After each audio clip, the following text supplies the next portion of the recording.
The Hartley Show is an entertainment program and does not own any of the copyrighted material featured in this episode. All copyrighted material featured will be used as fair use for purposes of criticism, comment, news reporting, and/or research. Taki. Today on The Hartley Show, I'm going to talk about rabbits in fiction as a cheap excuse to talk about Captain Carrot.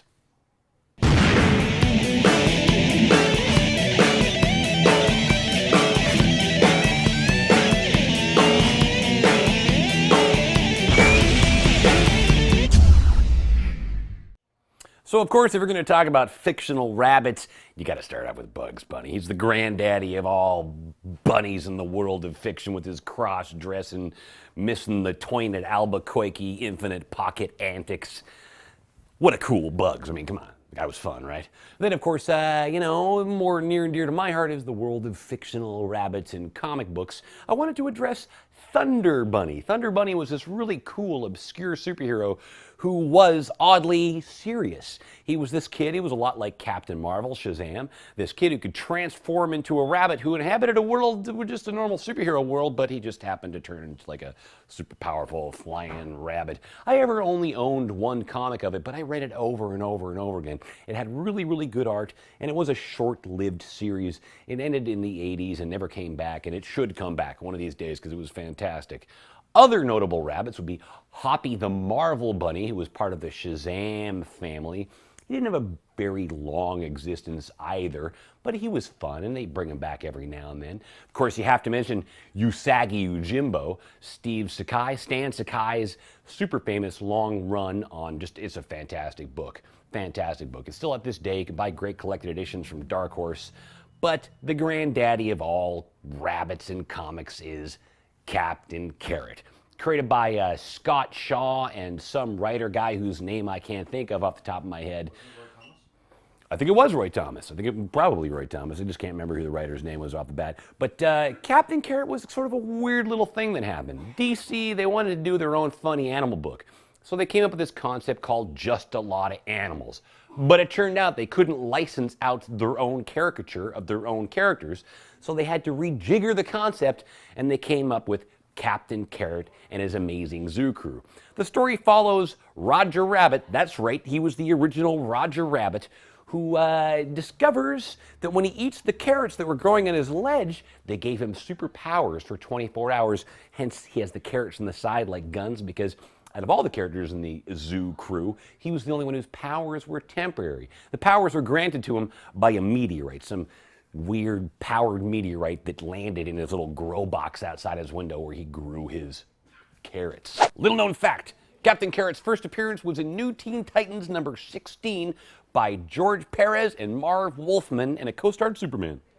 Other characters on Captain Carrot's zoo crew were Pig Iron, Fastback, Rubber Duck, Yankee Poodle, and Alley Cat Abra. And later on, they added Little Cheese. He was a little mouse who could shrink. In the last iteration, they brought this character called, I think it was like American Eagle, and things got oddly serious.